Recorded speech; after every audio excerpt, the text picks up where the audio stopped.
Normal ఏంటో తెలిస్తే కదా నీకు అబ్నార్మల్ అనేది తెలిసేది. సో, పీరియడ్స్ ప్రతి మనిషిలోనూ ఒకటి గుర్తుపెట్టుకోవాలి 5 ఫింగర్స్ ఆర్ డిఫరెంట్. ప్రతి మనిషికి కూడా వేరేగా ఉంటాయి. So, stop comparing with other people. Me periods కూడా ఒక్కొక్కసారి ఎగ్జామ్స్ ఉన్నా, స్ట్రెస్ ఉన్నా ఇర్రెగ్యులర్ అవ్వచ్చు. సో, కంగారు పడటం మానేయాలి. అలాంటప్పుడు నార్మల్ ఏంటి? సో, ఎనీథింగ్ బిట్వీన్ మనము కాలిక్యులేషన్ అనేది పీరియడ్ వచ్చిన ఫస్ట్ డే నుంచి కాలిక్యులేట్ చేస్తాం. First day to first day 21-25 డేస్‌లో అవుతున్నా కూడా నార్మలే. దానికన్నా లేట్ అయ్యి 40 డేస్ వరకు అయినా కూడా కంగారు పడొద్దు. కొంతమంది 35 వరకు నార్మల్ అంటారు. కొంతమంది 42 వరకు నార్మల్ అంటారు. అందాజుగా ఒక 6 వీక్స్ వరకు అయినా కూడా మనం కంగారు పడకుండా వీ షుడ్ లీవ్ ఇట్. కానీ రికరెంట్‌గా ఇలా అబ్నార్మల్‌గా అయినా ఆర్ 1 డే నుంచి 7 డేస్ వరకు కూడా బ్లీడింగ్ అయినా నార్మలే.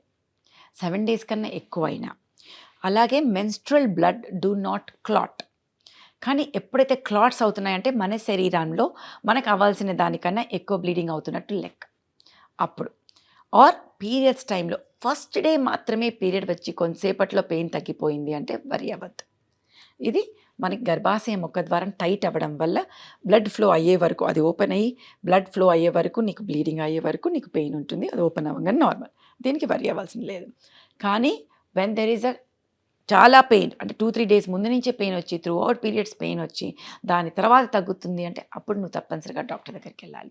సో 7 డేస్ కన్నా ఎక్కువ బ్లీడింగ్ అయినా క్లాట్స్ ఎక్కువ అవుతున్నా కూడా ఇట్లా మనకి పెయిన్ వచ్చినా వెళ్ళాలి.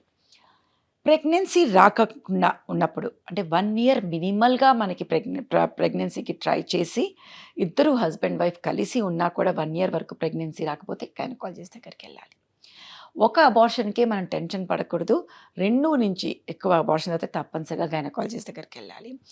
ఫౌల్ స్మెల్లింగ్ వైట్ డిశ్చార్జ్ అంటే రెగ్యులర్‌గా మనం అనుకున్నట్టుగా కళ్ళలోంచి నీరు ఎలా వస్తుందో, ముక్కు నుంచి నీళ్ళు ఎలా వస్తాయో, చెవులోంచి వస్తాయో అన్ని రంధ్రాల నుంచి మనకి సెక్రీషన్స్ వస్తాయి. That's normal. కానీ ఎప్పుడైతే colour it becomes curdy white or greenish or reddish or foul smelling fish smell అలాంటివి ఉన్నప్పుడు ఆర్ ఇచ్చింగ్ ఆర్ బ్లడ్తో కలిసి ఉంటే అది abnormal white discharge. You have to go to the doctor. ఈ డిశ్చార్జ్ అనేది ఇన్ బిట్వీన్ పీరియడ్స్ అవుతే అది నార్మల్. జస్ట్ బిఫోర్ పీరియడ్స్ అవుతే అది నార్మల్. ప్రెగ్నెన్సీ టైంలో అవుతే అది నార్మల్.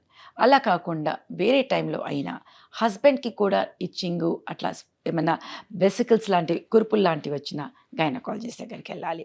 ప్రెగ్నెన్సీలో తప్పనిసరిగా వెళ్ళాలి. తర్వాత ప్రీమెన్స్ట్రువల్ సిండ్రోమ్ ఉన్నప్పుడు సరిగ్గా ఆహారాలను సరిగ్గా తీసుకున్నా కూడా తగ్గకపోయినా ప్రీమెన్స్ట్రువల్ సిండ్రోమ్ అంటే పీరియడ్స్కి ముందుగా ఊబకాయం వచ్చేయటము, బ్రెస్ట్ పెయిన్ రావటం, ఇరిటేషన్ రావటము, స్పాటింగ్ కనిపించడం ఇలాంటివన్నీ ఏం జరిగినా మీరు గైనకాలజిస్ట్ దగ్గరికి వెళ్ళాలి. పెరిమెనోపాజల్ సిండ్రోమ్ ఉన్నప్పుడు కూడా డెఫినెట్గా వెళ్ళాలి. సో ఈ అన్ని సిమ్టమ్స్ అనేవి ఏదో ఒక వ్యాధికి సూచిక.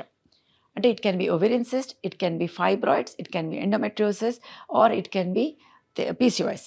సో పీసీఓఎస్ గురించి మాట్లాడేటప్పుడు ఊబకాయ తప్పనిసరిగా మాట్లాడాల్సింది. ఈ రోజుల్లో ఎక్కువగా మనం గర్ల్స్ని ఎక్కువగా లావ్ అయిపోవటం, యాక్నే కనిపించడం, అబ్నార్మల్ హెయిర్ రావడం కూడా ఇప్పుడు కూడా గైనకాలజిస్ట్కి వెళ్ళి హార్మోన్ లెవెల్స్ చూసుకొని ట్రీట్మెంట్ చేసుకోవాల్సిన అవసరం ఉంటుంది.